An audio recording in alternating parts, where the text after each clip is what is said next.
Abram suas Bíblias em 2 Timóteo, capítulo 3, que é o texto base da nossa mensagem de hoje e do próximo domingo.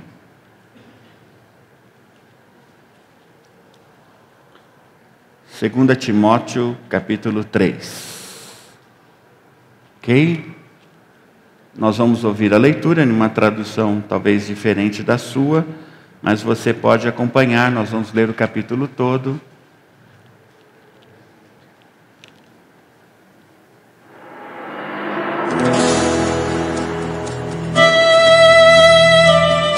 Não precisa apagar.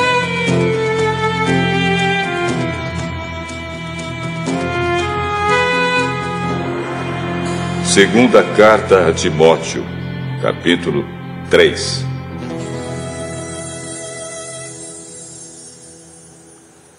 Lembre disto: nos últimos dias haverá tempos difíceis, pois muitos serão egoístas, avarentos, orgulhosos, vaidosos, xingadores, ingratos, desobedientes aos seus pais, e não terão respeito pela religião. Não terão amor pelos outros e serão duros, caluniadores, incapazes de se controlarem, violentos e inimigos do bem. Serão traidores, atrevidos e cheios de orgulho. Amarão mais os prazeres do que a Deus. Parecerão ser seguidores da nossa religião, mas com as suas ações negarão o verdadeiro poder dela. Fique longe dessa gente. Alguns deles entram nas casas e conseguem dominar mulheres fracas, que estão cheias de pecados e que são levadas por todo tipo de desejos. São mulheres que estão sempre tentando aprender, mas nunca chegam a conhecer a verdade. Assim como Janes e Jambres foram contra Moisés, assim também esses homens são contra a verdade. Eles perderam o juízo e fracassaram na fé. Mas não irão longe, pois todos verão como eles são tolos. Foi isso que aconteceu com Janes e Jambres. Mas você tem seguido os meus ensinamentos, a minha maneira de agir e o propósito que tenho na minha vida. E tem seguido também a minha fé, a minha paciência, o meu amor, a minha perseverança, as minhas perseguições e os meus sofrimentos. Você sabe tudo o que me aconteceu nas cidades de Antioquia, de Icônio e de Listra. Que terríveis perseguições eu sofri. Porém, o Senhor me livrou de todas elas. Todos os que querem viver a vida cristã, unidos com Cristo Jesus, serão perseguidos. Porém, as pessoas más e fingidas irão de mal a pior, enganando e sendo enganadas. Quanto a você, continue firme nas verdades que aprendeu e em que creu de todo o coração. Você sabe quem foram seus mestres na fé cristã. E desde menino, você conhece as Escrituras Sagradas, as quais lhe podem dar a sabedoria que leva à salvação por meio da fé em Cristo Jesus. Pois toda a Escritura Sagrada é inspirada por Deus e é útil para ensinar a verdade, condenar o erro, corrigir as faltas e ensinar a maneira certa de viver. E isso para que o servo de Deus esteja completamente preparado e pronto para fazer todo tipo de boas ações.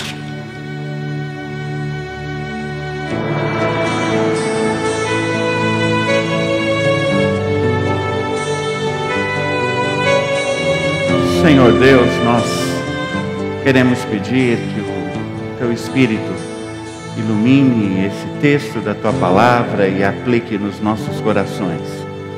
para que possamos discernir o tempo que vivemos e possamos discernir também, ó Pai, como deve ser a nossa conduta, como deve ser a nossa vida contigo nesses tempos difíceis, em nome de Jesus. Amém. Desde domingo passado nós estamos refletindo sobre a palavra de Deus, pela manhã, à noite, a importância de estudar e conhecer a Bíblia, a necessidade de levar esse estudo com muita seriedade, com muita dedicação. Temos visto também refletido sobre o momento em que vivemos nos nossos dias, em que não só heresias, mas como distorções da fé, como pessoas que usam a fé com outros interesses, sejam políticos, sejam financeiros, seja de status, de engrandecimento pessoal. Tempos complicados que vivemos. Tempos que, às vezes, pensamos ser únicos, talvez, na nossa história, de que nunca houve algo assim.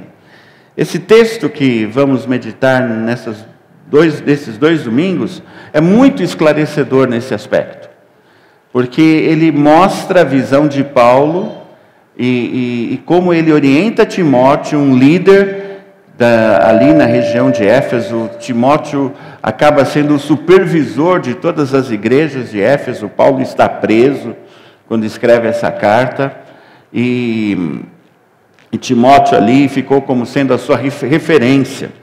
Timóteo era um jovem líder da igreja, jovem na faixa dos 30 anos, naquela época a juventude iria até os 40 anos de idade, né? Antes dos 30 era menor de idade, vamos dizer assim. E já estava com Paulo há muito tempo, muito capaz, muito dedicado, muito sério nas coisas do Senhor, mas ele tinha algumas dificuldades, tinha problemas de saúde. Paulo o orienta até a se medicar, é muito tímido, retraído. Quando Paulo está preso na primeira carta, ele tem que dizer para Timóteo: Timóteo, não se envergonhe das minhas cadeias. Não se envergonhe de eu estar preso, Timóteo. Porque Timóteo tinha essas dificuldades, né? Às vezes a gente tem a impressão de que os homens citados na palavra de Deus, as mulheres citadas na palavra de Deus, estavam um pouquinho acima da humanidade. E não é verdade. Eram tão humanos como eu e você, com todas as dimensões agradáveis e desagradáveis da vida humana. Timóteo tinha muitas dificuldades. Se alguém aqui se nega ou se omite de fazer a obra do Senhor por timidez, saiba que Timóteo, mesmo enfrentando um problema muito sério nessa área, ele conseguiu superar, e com a ajuda de Paulo e orientação de Paulo e o poder de Deus na vida dele, ele enfrenta essas dificuldades. Paulo estimula isso e cumpre um ministério muito abençoado ali naquela região. Foi uma das regiões em que o evangelho mais floresceu no primeiro século da existência da igreja. Paulo tenta, nesse texto específico, preparar Timóteo para as dificuldades que ele vai enfrentar. E é interessante que ele cita os últimos tempos, e às vezes a gente fica pensando que os últimos tempos são aqueles 2, 3, 4 anos antes da vinda de Jesus. Mas essa expressão na Bíblia, no Novo Testamento, quer dizer o período que antecede a vida de Cristo. Todo o período, desde que o Senhor subiu aos céus, até o retorno dele, são os últimos tempos. Nós estamos vivendo os últimos tempos. As dificuldades estão presentes em toda a história da igreja. Paulo fala de uma experiência que Timóteo e que ele mesmo está tendo na época. Às vezes ele fala de uma forma genérica, e as outras vezes parece que ele está lembrando de pessoas e situações específicas. Então era uma realidade presente. Era para Paulo, era para Timóteo, é para nós. É uma situação e uma característica permanente dessa presente era que vivemos. Hoje em dia existem características políticas, tecnológicas, sociais que são diferentes das daquela época. geopolíticas até. Mas a ação do mal, do pecado e da oposição humana e demoníaca ao Evangelho são basicamente as mesmas. Obrigado, Rei. Basicamente as mesmas. Nós vivemos nesse tempo do fim, tempo em que o Espírito foi derramado sobre nós, tempo que antecede o retorno de Jesus Cristo. Sempre haverá tempos mais difíceis, tempos de perseguição, tempos de tentativas de corromper a fé. Às vezes, isso se torna mais intenso. Às vezes, isso se torna menos intenso, menos difícil de se lidar. Mas é uma experiência constante. A palavra no original é muito interessante, que ela pode ser traduzida por tempos difíceis de suportar ou por tempos perigosos. A palavra era usada no grego clássico no sentido de perigo de animais, ou no sentido de tempestades no mar. Os tempos em que nós estamos vivendo são perigosos, como é perigoso enfrentar um leão selvagem, um tigre, uma onça, como é perigoso estar no meio e no alto mar durante uma tempestade. Tempos perigosos. E esse tempo, é muito interessante isso, né? Paulo, nesse texto, ele não procura colocar a culpa em Satanás. Sabemos que ele está por trás, mas Paulo não direciona a culpa para ele. Paulo direciona a culpa para homens. O perigo vem de seres humanos maus, caídos, pervertidos. É preciso entender essas coisas. Esses tempos sempre houveram. Esses tempos são perigosos. E esses tempos são causados por seres humanos. Às vezes gostaríamos de colocar toda a culpa em Satanás, de coisas que ele não fez. E aí nós caímos na armadilha de acreditar que todo ser humano que fala o nome do Senhor, que usa o nome de Jesus, que fala alguma coisa sobre a igreja ou sobre a palavra de Deus, que esse ser humano é nosso irmão na fé. O texto vai nos mostrar como isso é perigoso. Preciso entender essas coisas para estarmos preparados, para não sermos vítimas. Os versos 2 a 9, ele vai destacar 3 características desses seres humanos. A conduta moral deles, a religiosidade e a proclamação, né, a expansão dessa mentira que eles vivem. Em termos de conduta moral, é muito forte Paulo nisso. Paulo deve estar com algumas coisas muito presentes na sua mente. Ele deve estar lendo o jornal do dia. Ele deve ter feito uma pesquisa no Google e ter descoberto algumas coisas. Ou então, ele vivenciou isso um pouco antes de ser preso em alguma igreja local. São 19 expressões negativas. Nós não vamos falar sobre cada uma delas, mas são 19.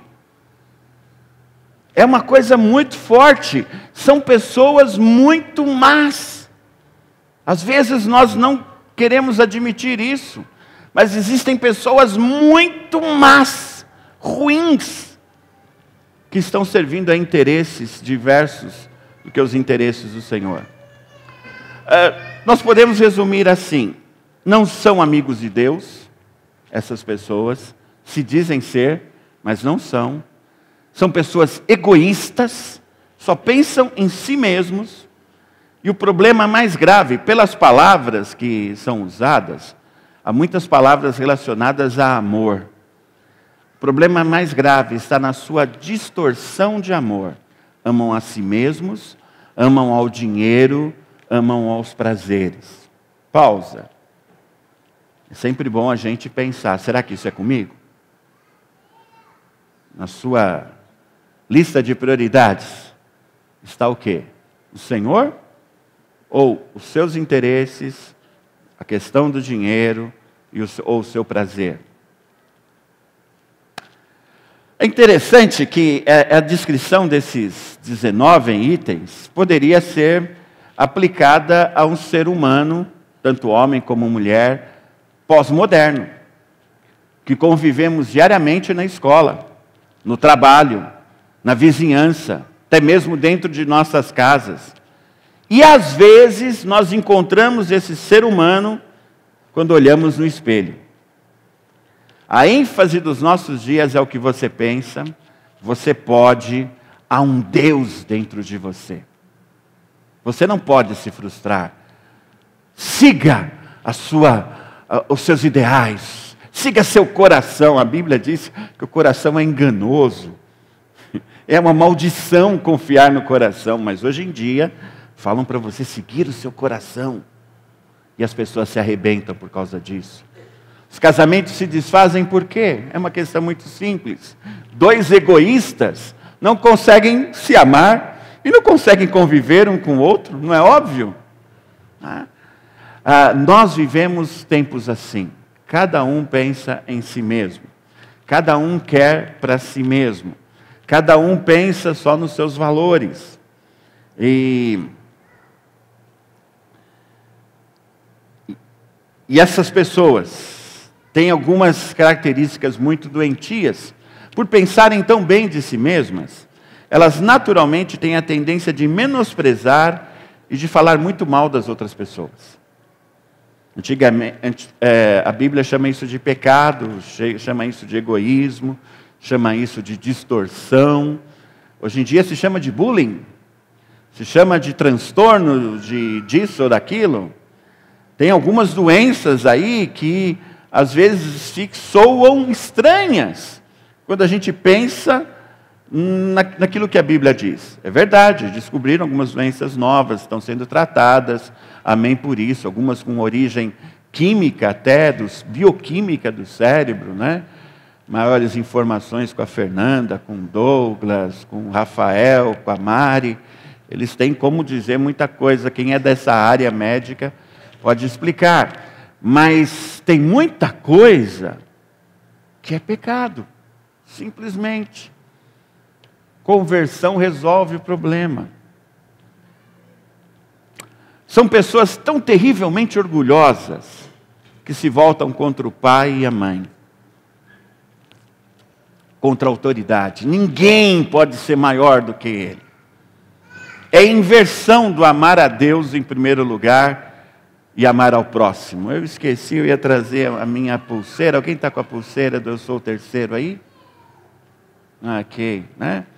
Então depois vocês dão uma olhadinha na Geise e na Priscila.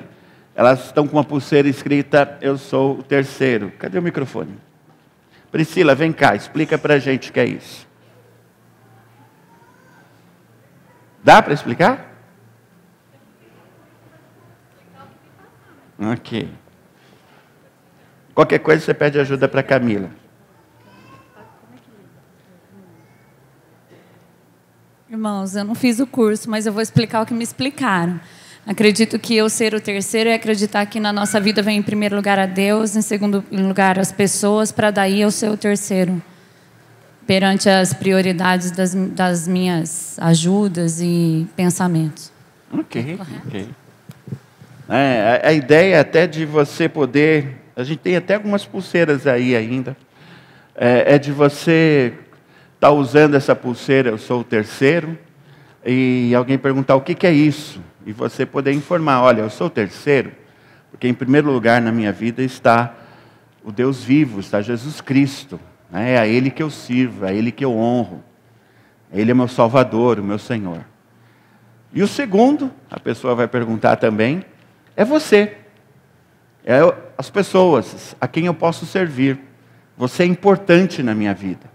Você é tão importante que eu estou disposto a fazer alguma coisa por você agora. A orar por você, a suprir alguma necessidade sua. Por isso, eu sou o terceiro. Essa ideia, essa campanha que começou lá em Atibaia e tem estado em vários lugares no Brasil, é muito interessante exatamente por esse fato, de que é extremamente estranho alguém dizer que é o terceiro, né? ninguém quer ser sequer o segundo, quanto mais o terceiro. Né? O alvo é ser o primeiro. Se alguém for fazer uma entrevista de emprego, e com essa pulseira, provavelmente não vai conseguir emprego. Ninguém quer um terceiro. Você quer ser o primeiro, tem lugar aqui na firma. Terceiro, pode ir embora. Mas a afirmação do nosso tempo é: eu sou o primeiro. O segundo ponto é religiosidade. O que assusta? Atenção, é para assustar agora. Faz de conta que eu dei um grito daqueles fantasmagóricos, daqueles de filme de terror, porque é realmente assustador. O que assusta é que as pessoas que a gente está descrevendo aqui, 19 palavras negativas, não são os homens maus da sociedade, os criminosos ou algo assim. Nós estamos falando de pessoas que são seguidores do satanismo. Nós estamos falando de pessoas que são psicopatas, assassinos. Nós estamos falando de religiosos. Isso assusta. Esse texto Paulo escreveu para Timóteo, para que Timóteo tivesse cuidado com os de dentro, não com os de fora. Ele está falando de gente de dentro da igreja. É importante confessar isso e destacar isso. Religião e moralidade na história da igreja não costumaram andar juntas, não. Até mesmo na história de Israel, no Velho Testamento, no Novo com os fariseus, ou até mesmo nos dias atuais. Escândalos são comuns. Infelizmente e assustadoramente, esses homens maus, perversos, homens a serviço do reino das trevas, homens e mulheres, estão dentro das igrejas. Toda vez que deixamos de perceber que somos terrivelmente humanos, pecadores e perdidos, extremamente carentes da graça de Deus, toda vez que isso passa desapercebido na nossa vivência diária, nós abrimos as portas para a desgraça e para a vergonha do Evangelho. Já virou um costume meu, quando alguém me conta uma história trágica no serviço, ou na área de direito, ou na política, eu costumo perguntar: é crente? Antigamente, a possibilidade de ouvir um sim para essa resposta era de 5%. Hoje em dia, muito grande. Se a gente for falar de cheque sem fundo, então, ou de outras coisas que envergonham o Evangelho. Eu entendo que o que Deus quer de nós é a vivência da vida eterna. Abram suas Bíblias em João 17, capítulo 3.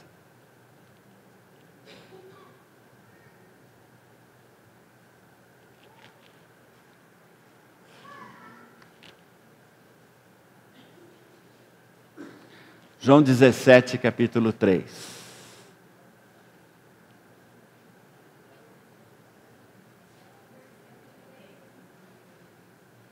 João capítulo 17, verso 3. Leia em voz alta para a gente, Laís, por favor. Essa é a vida eterna que te conheça, o único Deus verdadeiro, e a Jesus Cristo a quem enviaste. Ok. O que eu entendo é que Deus quer de nós um relacionamento, uma experiência de vida com o Senhor Jesus. Essa vida é conhecer a Deus e ao Senhor Jesus Cristo. É relacionamento, é oração e palavra. Deus quer adoradores genuínos. Adoradores que têm uma experiência durante a semana com o Senhor, na sua vida espiritual, uma adoração espiritual que nasce no coração, que vem para o culto e se expressa comunitariamente, em conjunto com a comunidade cristã, e tem como consequência um comportamento moral. Isso é vida eterna, já e agora. Eu entendo que a palavra religião, segundo o que meus professores me ensinaram, tem a ver com ritos exteriores. Essa palavra vem do latim. Ritos exteriores não são bons ou maus em si mesmo. Mas viver na perspectiva de Jesus é um estilo de vida, não é religião. É um estilo de vida que sai dos templos e invade o mundo. O sagrado é celebrado no dia a dia e em todo lugar. Porque em que lugar você está que o Espírito Santo não está junto com você? Todos os lugares. O trabalho é sagrado. A família é um lugar de culto, é um templo ao Senhor. E Ele pode ser adorado ali. Então, há uma quebra daqueles parâmetros sagrado e profano. Né? Você não pode viver no sagrado dentro do templo. Essa ideia de religiosidade é mais católica do que evangélica. Né? Porque o domingo não é o nosso dia sagrado. Se eu estou na presença do Senhor todos os dias, qual é o meu dia sagrado? Todos. Não dá para ser menos do que isso. Porque o religioso, ele consegue vir na igreja, no domingo, fazer todos os ritos da religião, e na segunda-feira ser um crápula, ser um corrupto, ir lá em um secretário municipal, chamar o secretário municipal e agradecer a Deus pela propina que ele está recebendo. Dinheiro sujo. Ele não tem problema quanto a isso. Tem gente que vive de tal maneira que quando rouba alguém, agradece a Deus. Aleluia, Deus me abençoou, Ele sabia da minha necessidade. Né? Logo, logo vai ter culto. Além de culto do empresário, culto disso, daquilo, o culto dos corruptos. Né? Que são abençoados por Deus, porque Deus abençoa a todo mundo. Mesmo que você roube alguém. Viver na perspectiva de Jesus é um estilo de vida sagrado. Todos os dias, todos os lugares. Não é fácil. A luta, a tentação, as perseguições, tudo que você possa imaginar vão se derramar sobre a sua vida. Mas, com Deus é fácil. Como diria a nossa irmã Vitória, lá de Santa Catarina. Mas essas pessoas são tão sujas que elas são propagadores dessa religião. Elas não vivem essa vida errada só para si. Elas se orgulham disso. São pessoas, e são pessoas ativas, até mais do que o crente verdadeiro, ativas em divulgar o que acreditam. E procuram pessoas frágeis para envolverem seus desvios e seus pecados. E tem destruído muita gente.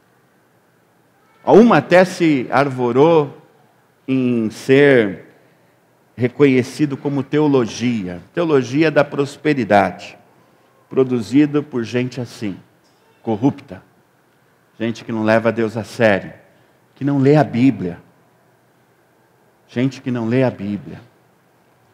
Essas pessoas, elas cativam. A ideia é muito forte, é de fazer prisioneiros, é de sedução. As pessoas descritas aqui, como no texto são citados mulheres, né? Mas é porque a realidade era assim, o homem trabalhava, a mulher ficava em casa, naquela época era assim. Hoje em dia nós podemos dizer que não é uma questão de gênero, mas é uma questão de pessoas moralmente fracas. Aquela pessoa que quer pecar, que se envolve com o pecado e se sente culpada pelo pecado e acredita em qualquer um que venha lhe dizer que está tudo bem. Essas pessoas são envolvidas por esses seres humanos a serviço do mal em suas casas, não nos lugares de culto, mas quando elas estão desprotegidas. É interessante que hoje em dia isso é verdade quando a gente pensa na influência da televisão e do rádio, como foi o sucesso daqueles mágicos de Faraó. Conseguiram 1, 2, 3 vezes e depois não conseguiram mais fazer aquilo que Moisés fazia, porque Moisés era usado e agia da parte do Senhor. Isso tudo Paulo está dizendo para que Timóteo, para que eu e você, apesar de angustiados nesse tempo de desvio da fé, de distorção da Bíblia, de mentiras pregadas em nome de Jesus, não se tem como contabilizar as heresias hoje, as seitas heréticas se multiplicam com uma velocidade tão grande que muitas a gente nem conhece. Essas pessoas, assim como foi no passado, será também nos dias de hoje. Elas vão sucumbir. Podem ser muito populares por algum tempo, fazer até pressão sobre a igreja. Mas a igreja sempre vai prevalecer, porque a igreja prevalece há 2000 anos. O Senhor vela pela sua igreja e pelo seu corpo. Esses agentes de Satanás infiltrados serão expostos e derrotados. É verdade que o inimigo vai agindo e levando alguns. Mas nós somos estimulados por Paulo para não irmos na onda do que acontece no nosso redor. Mesmo que seja um sucesso do Ibope, ou um viral na internet, mesmo que todos aplaudam, os que estão firmados na palavra, estão protegidos pelo Espírito de Deus. O fim virá para os detratores do Evangelho, para os religiosos corrompidos, imorais e arrogantes. O desafio dessa semana continua o mesmo. Continua a ler a palavra nessa semana de uma forma diferente. Escolha um outro capítulo. Talvez o mesmo livro que você já começou a ler um capítulo a semana passada. Mas escolha um outro capítulo. Leia o mesmo capítulo todos os dias. Se puder, faça anotações. Anote o que o Senhor tem falado com você. Mas compartilhe também isso. Nas redes sociais, por e-mail, comente com os irmãos na fé o que o Senhor tem falado com você ao ler a palavra do Senhor. E a próxima semana continuaremos. 19:15, a solução de Deus para os dias difíceis, a continuação desse texto. 2 Timóteo 2, nós vamos estar meditando e trabalhando os versos de 10 a 17. Se você quiser ler em casa, creio que vai abençoar a sua vida. Abaixe a sua cabeça. O grupo de louvor pode subir.